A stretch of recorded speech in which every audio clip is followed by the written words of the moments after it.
अनेकांच्या पोटातील ओठावर येणाऱ्या गुपितांची बिनधास्त मांडणी करणारं बातमीपत्र। आज नवीन वेळापत्रक जाहीर करण्यात आलं।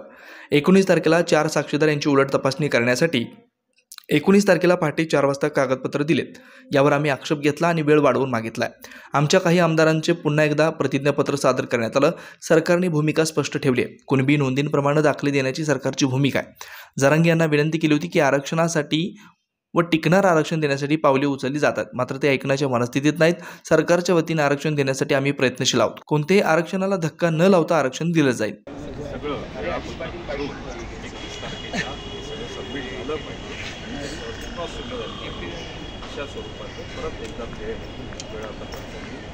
सांगितलं आणि आमची मागणी 4 दिवसाची मागणी ही अध्यक्षांनी या ठिकाणी मांडली।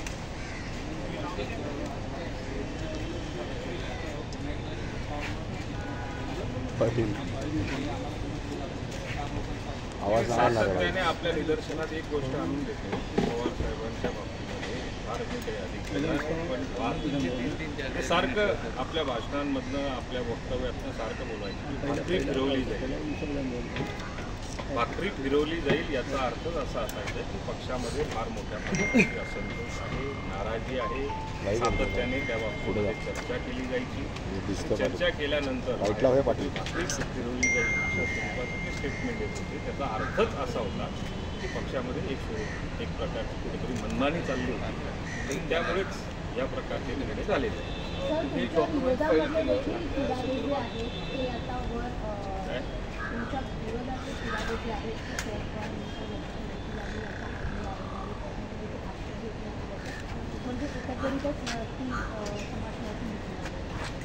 आता सगळे जे पुरावे आमच्या बाजूने जे होते ते सबमिट झालेले आहेत। ते कायद्याला धरून आहेत, घटनेला धरून आहेत।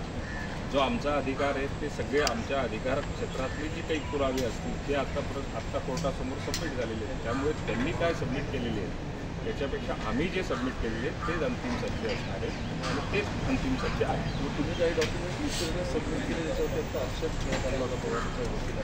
ॲडिशनल असले कुठले डॉक्युमेंट सबमिट करण्यापेक्षा आमच्याच आमदारांचे ॲफिडेविट जे परत आम्ही तुम्हाला सपोर्ट करतोय अशा स्वरूपाचे ॲडिशनल ते डॉक्युमेंट्स आहेत आणि ते ग्राह्य धरले पाहिजे।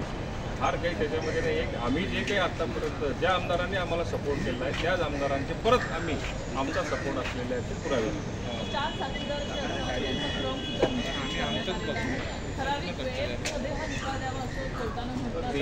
23 आणि 24 तारखेला पिटिशनर जे असतील त्यांची 4 साक्षीदारांची त्या ठिकाणी तपासणी होईल। 25 तारखेला टेंटेटिव्ह साधारण 25 तारखेला आमची साक्ष क्रॉस एक्झामिनेशन आमची होईल। 26ला सुट्टी असणार आहे आणि 27ला परत दोघं पक्षकारांचं जे काय असेल ते म्हणणं त्या ठिकाणी ऐकलं जाईल आणि 31 तारखेच्या जो टाईम बॉन्ड कार्यक्रम करावा लागणार आहे ते टाईम लिमिट जे ठरवलेलं आहे ते 31 तारखेपर्यंत माननीय अध्यक्ष त्याच्या बाबतीमध्ये ठाम आहेत। 31 तारखेपर्यंत ते संपवायचं। सर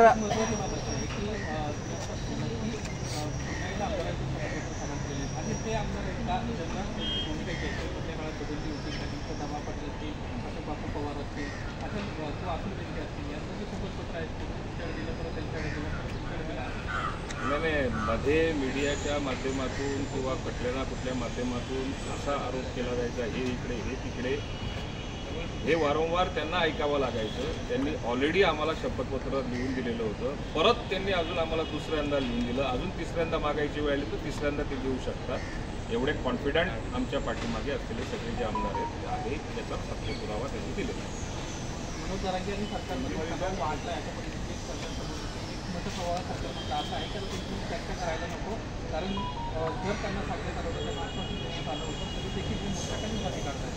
नाही, आता मनोज जरांगेंच्या माध्यमातून सातत्याने गेल्या अनेक महिन्यापासून आपण सगळेजण बघत आहेत सरकारने आपली भूमिका अतिशय स्पष्टपणे ठरलेली आहे।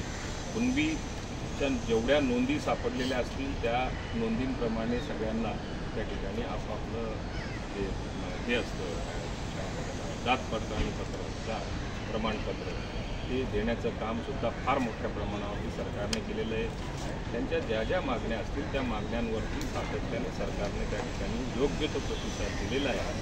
आत्ताही त्यांना विनंती केली होती, काही काळानंतर आपण याच्यावरती ठोस भूमिका घेऊन हायकोर्टामध्ये किंवा सुप्रीम कोर्टामध्ये हे आरक्षण टिकण्याच्या दृष्टिकोनातून ज्या ज्या काही समित्या नेमल्या असतील, जे अभ्यासक नेमलेले असतील की मराठा समाजाला कुठल्याही परिस्थितीमध्ये आरक्षण मिळालं पाहिजे, त्या दृष्टिकोनातून सरकारने फार मोठ्या प्रमाणावरती निर्णय घेतले. त्या ठिकाणी कार्यपद्धती आपली अवलंबलेली आणि तरीसुद्धा हा मोर्चा काढण्याची आवश्यकता नव्हती. मला असं वाटतं, माझं वैयक्तिक मत आहे, सामंजस्य भूमिका घेऊन काही ना काही वेळ अजून दिला असता तर त्यातून अजून चांगला काहीतरी निर्णय झाला असता आणि तो होणारच आहे. आणि होणार झाला असता म्हणण्यापेक्षा शासनाच्या वतीने, सरकारच्या वतीने मराठा समाजाला आरक्षण कसं दिले जाईल याच्यावरती फार मोठ्या प्रमाणात प्रयत्न केला जातो आहे. कुठल्याही आरक्षणाला त्या ठिकाणी धक्का न लागू देता तो मराठा समाजासाठी आरक्षणाचा मुद्दा रेटून नेण्याचं काम आज सरकारच्या माध्यमातून प्रयत्न केले जातात. सर, संजय राऊत म्हणतात की म्हणजे मुख्यमंत्री एकनाथ शिंदे, उपमुख्यमंत्री देवेंद्र फडणवीस हे जरांगे यांच्याकडे एक प्यादं म्हणून बघत आहे, राजकीय प्यादं म्हणून, आणि दोन समाजाचा भिडवण्याचं काम आता त्यांच्याकडनं केलं जाते, दोन्ही नेत्यांकडनं. यांनी मनोज जरांगे यांच्याशी तातडीनं चर्चा केली पाहिजे. आता ही वेळ जर का सन्माननीय माजी मुख्यमंत्री उद्धव ठाकरे साहेब यांनीच समजा जर का योग्य पद्धतीने हाताळली असती आणि सुप्रीम कोर्टामध्ये जर का हे पिटिशन टिकून दाखवलं असतं, त्यावेळी आम्हीही सरकारमध्ये होतो, ते टिकून दाखवलं असतं तर मग संजय राऊतांना त्या ठिकाणी बोलण्याचा अधिकार राहिला असता. आपल्या नेत्याचं अपयश हे आता महाराष्ट्राला कुठे भोवतं आहे याच्यावरती संजय राऊत साहेबांनी त्या ठिकाणी चिंतन मनन केलं पाहिजे. तर दुसरीकडे त्यांनी असंही म्हटलं की अजित पवार महिलांना पुढे आणण्या संदर्भातलं वक्तव्य अजित पवारांनी. कोण म्हणलं? संजय राऊत म्हटले की अजित पवार हे महिलांना पुढे आणलं पाहिजे अशा संदर्भातलं वक्तव्य करतात. मात्र ज्यावेळी शरद पवार यांनी राजीनामा दिला त्यावेळी सुप्रियासुळे बोलत असताना सुप्रिया तू चूप बस, नारायण राणेचा बॅनरात एका बाईने पराभव केला, अशा पद्धतीची वक्तव्य करतात. त्यामुळं असं त्यांच्या दुहेरी भाषा. माननीय अजितदादांचा स्पष्ट भूमिका आहे, ती आता संपूर्ण महाराष्ट्राला, देशाला राष्ट्रीय अध्यक्ष झाल्यापासून आपण सातत्याने बघतोय. महिलांना सक्षम करणे आणि प्रत्येक घटकातली महिला, ही आदिवासी असेल, अल्पसंख्याक असेल किंवा बहुजन असेल, महाराष्ट्रातल्या कानाकोपऱ्यातल्या महिलांना संघटित करून फार मोठ्या प्रमाणावरती कार्यक्रम घेतला. त्यामुळे आता या उकळ्या फुटलेल्या आहेत. मागचं काय आताचं काय असं दाखवण्याचा प्रयत्न केला जातोय. पण अजितदादांचा स्वभाव हा मूळचा असा आहे की महिलांना सुरक्षा मिळाली पाहिजे आणि त्यांचा सन्मान झाला पाहिजे. हीच भूमिका मागेही होती, आजही आहे आणि उद्याही राहणार. बेधडक निर्भीड बिनधास्त मांडणी करणारा खबऱ्या लाईव्ह.